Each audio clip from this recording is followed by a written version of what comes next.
Bir үлкен ғұлама айтады, мен түс көрдім дейді. Түсімде дәу арыстан қуып келатыр екен дейді.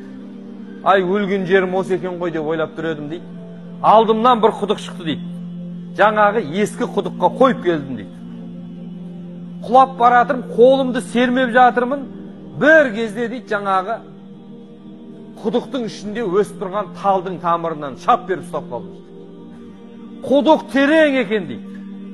Астына қарасам су жоқ, сәл көзім үйренгеннен кейін қараңғыға қарасам, құдықтың түбінде дәу қара жылан оралып жатыр екен.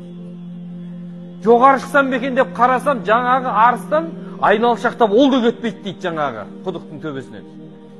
Не болса да бар үмітім осы, енді мына талдың тамырынан ұстап тұрайын деп ұстап тұрмын дейді.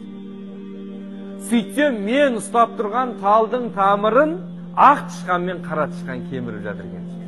Қарасам құдықтың іші салқын, сол жерде бір бал арасы ұя салыпты дейді. Ұядан бал тамып тұр екен. Мына жақта арыстан, мына жақта жылан, мынауың үзілейін деп тұр талдың тамыры. Мен ана балдан жейін деп атым дейді. Өзім өлейін деп атым дейді. Балды аузыма салып кеп жүрген кезде шошып ояндым дейді. Бұны бір үлкен ғұлама түсінде көрген.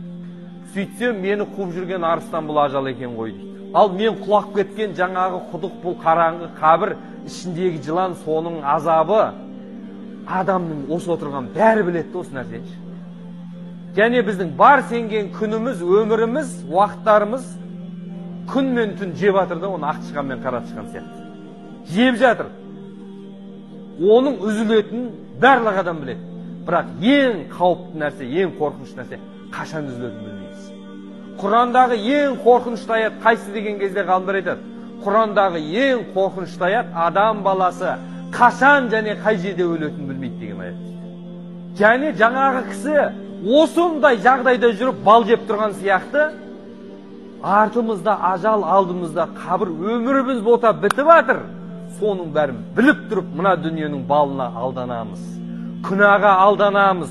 Құдайдың алдына кетпейтін сияқты, есеп бермейтін сияқты жүрміз бәріміз. Шалақын айтады, кәрі өлсе тұрған дауыл тынғандай ақ, жас өлсе бәйтерегің сынғандай ақ, жігіттер жастық шақта құлшылық қыл, бұл өмір көзді ашып жұмғандай ақ.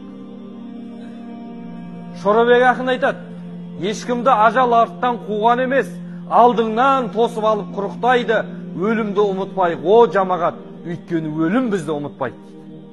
Тұз қанша ашты болса да, тамақтың дәмін кіргізетін сияқты, өлім қанша ашты болса да, өмірдің мәнін кіргізеді екен. Сол үшін қазақ атамыз өлімнің барын білмеген, өмірдің мәнін түсінбес.